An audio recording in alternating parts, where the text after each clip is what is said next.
This video guide is going to show the 3 main breastfeeding positions: cradle, underarm and lying down. Helen and her son Max are joining us to show the different positions, and Wendy, our midwife, will share her knowledge and expertise to help you find the one that works best for you and your baby.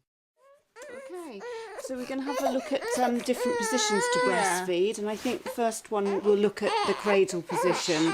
And obviously commonly we would do this when we're sitting out in the chair or if we're out and about as well. Right. But it's easy done on the bed. Having lots of pillows on the headboard is great to sort of get into a comfortable position. Yeah.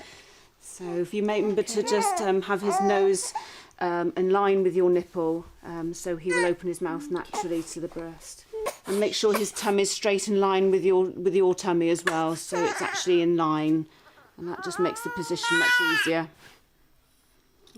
Okay, so how does that feel? Is that comfortable? Yeah. So this position is commonly known as the cradle position because you're cradling your baby in your arms, typically how you would normally hold a baby in general. So it's just adopted that name. You're supporting his head beautifully, and he's feeding lovely from the breast. So how do I know when he's latched on properly?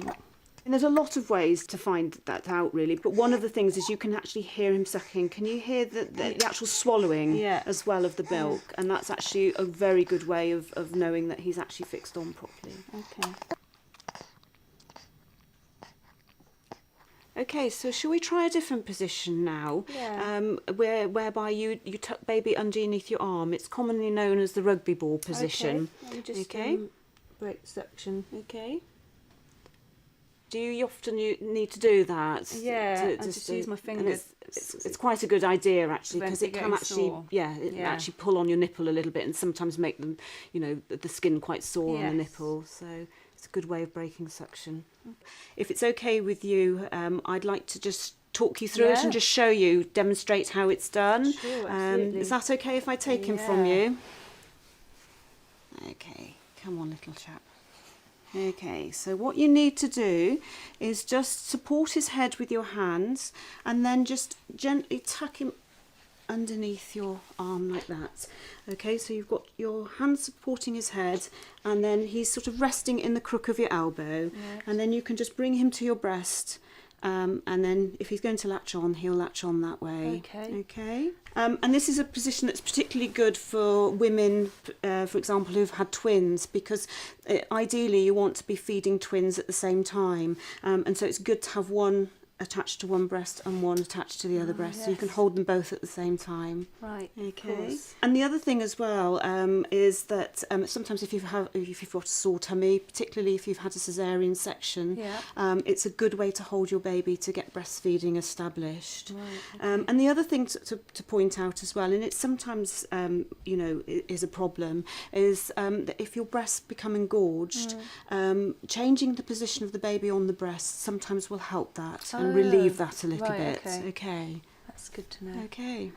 Thank you. So shall I give him back to you? Yeah, sure. Okay. There we go, little chap. Well, he's nice and quiet.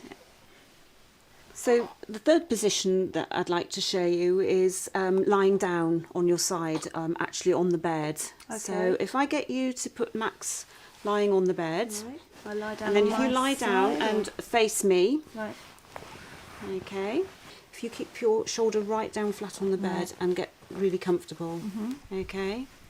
And then just roll back slightly, and then we roll him across to you. I think the important thing to remember is that, while obviously you're doing this in bed, it's important not to fall asleep, and to put him back as soon as he's finished his feed. Right. Okay. Everybody finds their own way of doing things and finds what's most comfortable for them and for their baby, and that's important to remember that. There's lots more useful information about breastfeeding and the benefits it brings for you and your baby on the Apta Club website. You'll find our forums online too to find out more about other mums' experiences. And if you have any other questions, you can contact our Apta Club experts anytime for advice.